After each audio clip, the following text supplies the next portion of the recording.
Your child is diabetic, and you need power to keep her insulin refrigerated. You're desperate. But perhaps you're in luck. I have an electrical generator that I'm willing to sell you, and you have the $800 that generators like mine typically cost. The only problem is, I don't want to sell it to you for $800. I want $1,300.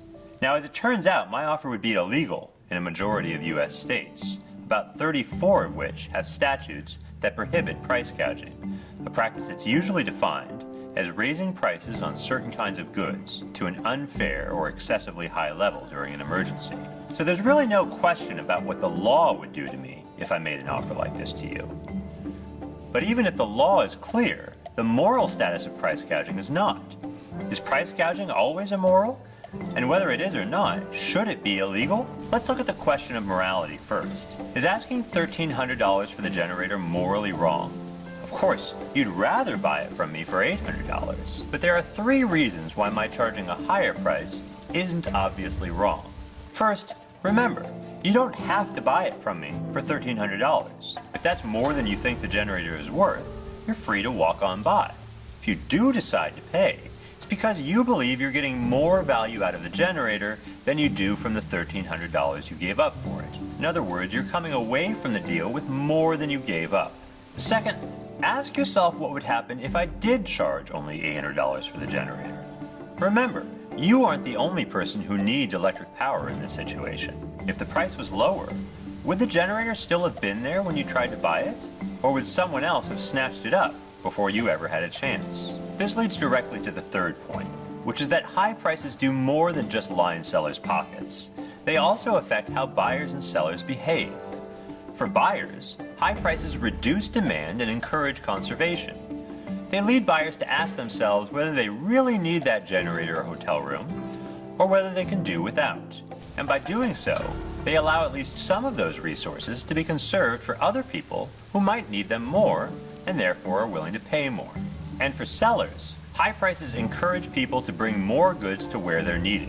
If generators can be bought in an area not affected by the hurricane for $800 and resold later for $1,300, that creates a profit incentive for people to bring generators from where they're less needed to where they're more needed, to get them to where they'll do more good for people who need them most. All of this leads to a surprising conclusion. Even someone who can't afford to pay $1,300 for a generator benefits from a system in which sellers are allowed to charge that price. That's because the profit motive that system creates encourages competition, which increases supply, and ultimately drives down prices to a more affordable level for everyone. Now, it's true that when price gouging is legal, some people won't be able to afford the higher prices that result. But ask yourself, what alternative institutions would do better? When price gouging is prohibited, goods usually go to whoever shows up first. If you care about distributive justice, is that really a better system? I think there are good reasons to doubt that price gouging is immoral. But suppose you're not convinced. Suppose you think price gouging is exploitative and wrong. Should it be illegal? The answer, even if we assume that price gouging is immoral, is almost certainly that it should not be illegal. If price gouging is wrong, it's because it hurts people in vulnerable situations. But then the last thing you want to do is hurt those vulnerable people even more.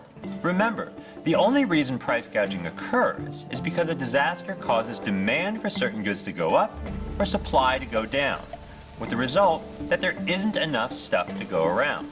Anti-gouging laws don't do anything to address this underlying shortage. In fact, they make it worse by destroying incentives for conservation and increased supply.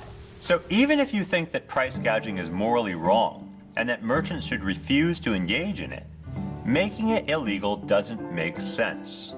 It hurts the very people who need our help most.